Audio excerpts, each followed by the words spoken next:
முருங்கைப்பூ வச்சு ரெசிபி பண்ண போகிறோம். அது என்ன ரெசிபி அப்படின்னு கேட்டாக்கா, முட்டை பொரியல் தான் பண்ண போகிறோம். முருங்கைப்பூ முட்டை பொரியல், அவ்வளோதான். அதுக்கப்புறம் பால் வச்சுட்டு முருங்கைப்பூவையும் பாலையும் கொதிக்க வச்சு பசங்களுக்கு பனக்கற்கண்டு போட்டு கொடுக்க போகிறேன்.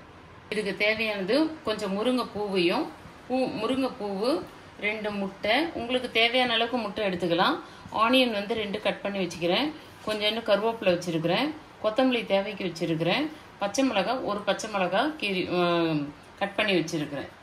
அப்புறம் பெருஞ்சீரகம், இது தாளிக்கிறதுக்கு பெருஞ்சீரகம் தூள் இருந்தாலும் நீங்கள் போட்டுக்கலாம், இல்லை கரம் மசாலா இருந்தாலும் போட்டுக்கலாம். நான் இப்போதைக்கு பெருஞ்சீரகம் தான் போட போகிறேன், ஆனால் செம்ம டேஸ்ட்டாக இருக்கும். அதுக்கப்புறம் மிளகுத்தூள் 1 ஸ்பூன் மிளகுத்தூள் சேர்த்துக்கணும்.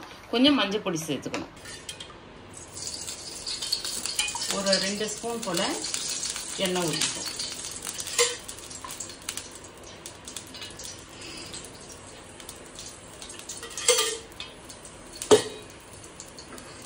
எண்ணெய் நல்லா காஞ்சிடுது. இப்போ பெருஞ்சீரகம் போட்டுக்கிறோம்.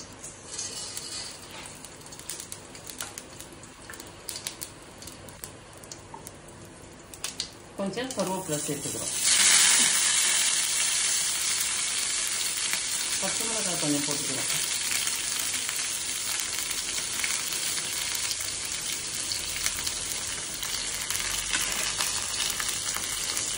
ஆனியன் கட் பண்ணி வச்ச ஆனியனை போட்டிருக்கோம்.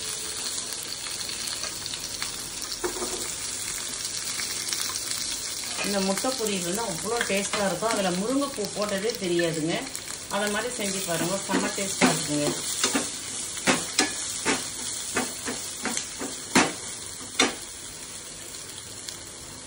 இந்த ஆனியன் வதங்கிறதுக்கு தேவையான அளவுக்கு சால்ட் சேர்த்துக்கிறோம்.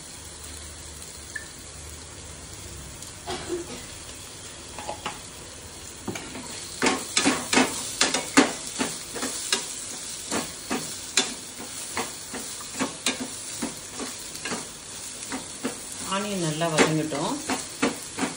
முருங்கைப்பூ நல்லா தேவையான அளவுக்கு, உங்களுக்கு எவ்வளோ முருங்கைப்பூ தேவையோ அந்த அளவுக்கு நீங்கள் எடுத்து வச்சுட்டு சுத்தம் பண்ணிங்க, கழுவி நல்லா தண்ணி ஊற்றி வாஷ் பண்ணி வச்சுருங்க. உங்களுக்கு தேவையான அளவுக்கு முருங்கைப்பூவை இதில் போட்டுருங்க.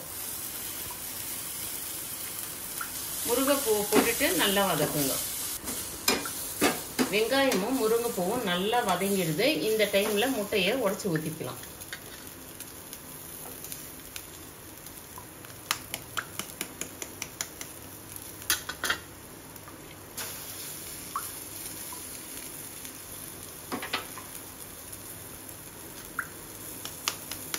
இந்த முருங்கைப்பூ ஏன் சாப்பிட்றோன்னா, இது இரும்பு சத்து நிறைய இருக்குது இதில்.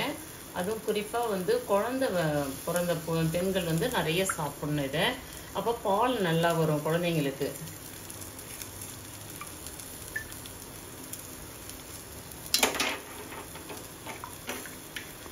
இந்த முருங்கைப்பூ ரெசிபியை குழந்தை பிறந்த எல்லா தாய்மார்களும் நல்லா சாப்பிடணும், நிறைய சாப்பிடுங்க. டெய்லி சாப்பிட்டாக்கா உங்களுக்கு நல்லா பால் சுரக்கும். அதை மாதிரி செஞ்சு பாருங்க. முருங்கைப்பூ எங்கே கிடைச்சாலும் அதை எடுத்துன்னு இதை மாதிரி செய்யுங்க. கொஞ்சம் 1/4 ஸ்பூன் மஞ்சத்தூள் போட்டுக்கோங்க. 1/4 ஸ்பூன் மிளகுத்தூள் போட்டுக்கோங்க.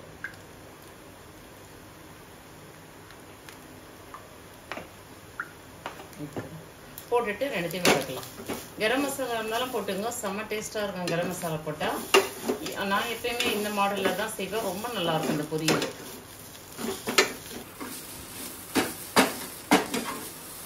முட்டை பொடி மாஸ் நல்லா முருங்கைப்பூ வெங்காயம் முட்டை கூட நல்லா சேர்ந்து வந்துடுது. இப்போ மல்லி தூவி இறக்கிடலாம்.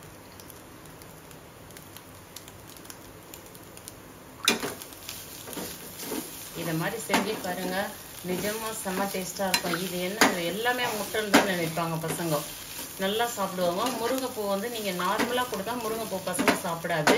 முட்டை கூட பொரிச்சு கொடுக்கும்போது செம்ம டேஸ்ட். முட்டை பொரியல் ரெடி ஆயிடுது. இப்போ சாப்பிட்லாம் வாங்க.